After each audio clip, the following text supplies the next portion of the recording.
இது வந்து நெய்யில் வறுத்து, இது வால்நட்டு திராட்சை நெய்யில் வறுத்து போட்டு இதில் போட்டு வச்சுருக்கேன். ஏற்கனவே ஆல்ரெடி வெந்துடுச்சு. நல்லா ஊற வச்சு பண்ணியிருக்கேன். ஜவ்வரிசி நல்லா ஊறி நல்லா வெந்து வேக வச்சு வச்சுருக்கேன். இங்கே வந்து இதுவும் நெய்யில் வறுத்து சேமியாவை வெந்துன்னு இருக்குது. இப்போ எல்லாத்தையும் ஒன்றா கலந்து பால் ஊற்றி பாயசம் ரெடி பண்ணிடலாம். செஞ்சுட்டு காமிக்கிறேன். பை. ஜவ்வரிசி, ஏலக்காய், முந்திரி, திராட்சை, வால்நட்டு எல்லாம் சேர்த்து நல்லா நெய்யில் வறுத்து எல்லாம் ஒன்றா கலந்தாச்சு. பாருங்க, எல்லாம் கலந்து சூப்பராக மிக்ஸ் ஆகிடுச்சு. இப்போ வந்து நம்ம பால் சேர்த்துக்கலாம். தேங்காய் பால் சேர்த்துக்கலாம்.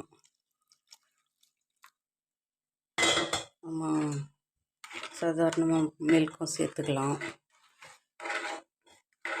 அவ்வளோதான், ஜவ்வரிசி பாயாசம் ரெடி ஆகிடுச்சு. அங்கே சாப்பிட்லாம். அம்மா ஃபுட் மசாலாவுக்கு சப்ஸ்கிரைப் பண்ணுங்கள், லைக் பண்ணுங்கள், ஷேர் பண்ணுங்கள். பாய்.